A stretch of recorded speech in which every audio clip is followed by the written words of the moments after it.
को दे दीजिए। वे चल पड़ते हैं। प्रत्याख्यातो यदि मुनि शापम दास्यत्य संशयः कथम श्रेयो भवेन मह्यम असत्यम चापि न स्पृशेत्। महाराज मुझे आदेश दीजिए, मैं वही करूं जिससे सत्य मेरा साथ न छोड़े और मैं सत्य को स्पर्श न करूं। वशिष्ठ उवाच शृणु राजेन्द्र गुह्यम गोपनीयम प्रियव्रतः रामो न मानुषो जातः परमात्मा सनातनः भूमेर्भारावताराय ब्रह्मणा प्रार्थितः पुरा स एव जातो भवने कौशल्यायाम तवानघ। बार बार व्यक्ति को मोह सताता है और मोह का जब पर्दा पड़ जाता है तब सत्य की विस्मृति होती है। हम सभी लोग जानते हैं। आदमी निरंतर अनुभव करता है कि मैं ब्रह्म का अंश हूं या ब्रह्म स्वरूप हूं, लेकिन जब जब कभी माया का आवरण पड़ता है तब वो अपने सत्य स्वरूप का विस्मरण करता है। इतना समझाने के बाद भी पुनः राजा दशरथ विचार करने लगे, राम मेरा बेटा है, लक्ष्मण मेरे पुत्र हैं, इनको कैसे जंगल में भेजा जाए। पुनः उसी ममता के सूत्र को वे उसे परिपक्व बनाते हैं, दृढ़ करते हैं। वशिष्ठ जी को फिर समझाना पड़ता है, राजन मेरी एक बात सुनो, मैं तुमको अत्यंत गोपनीय बात बताता हूं।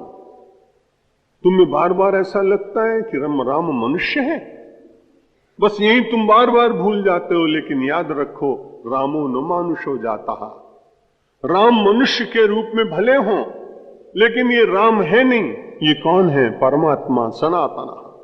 बड़े भाग्यशाली हो तुम कि तुम्हारे परिवार में, तुम्हारे आंगन में तुम्हें प्रसन्न करने के लिए, अपनी तोतली बोली सुनाने के लिए और अपने घुटनों के बल चलते चलते आंगन में सुंदर झंकृत करने के लिए घुंघरुओं की वे यहां प्रकट हो गए, एक अलग बात है। लेकिन ये तो वास्तव में तुम्हें दे देना चाहिए।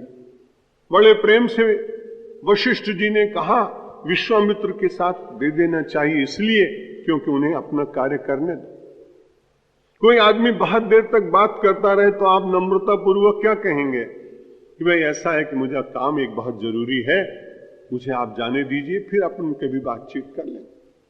बहुत देर तक मंत्रणा चल रही थी तो वशिष्ठ जी ने बड़ी सीधी सी बात कही कि राम परमात्मा है, सनातन है, मनुष्य नहीं है और एक विशेष कार्य के लिए आए। भूमिर भारावताराय ब्रह्मणा पर प्रार्थित पुरा।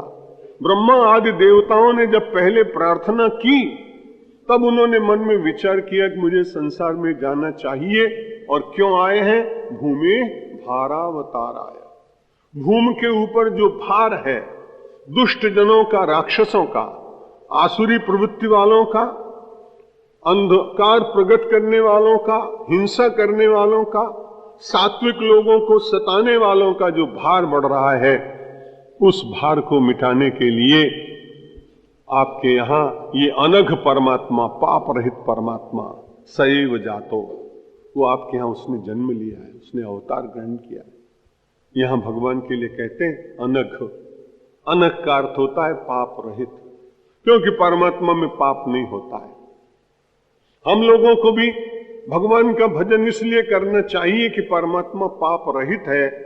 यदि हम उसका स्मरण करेंगे तो हमारे भी पाप नष्ट हो जाएंगे। और मनुष्य के इस जन्म में मानो मुझसे और आपसे कोई बड़े पाप न भी हुए हों तो भी हम लोगों के जीवन का खाता बहुत बड़ा है। 84 लाख योनियों की कितनी बातें होंगी जो हमें याद नहीं, उनमें कहीं न कहीं जो हमसे भूल हुई हो, उन भूल के परिमार्जन करने के लिए भगवान का स्मरण करते रहना चाहिए।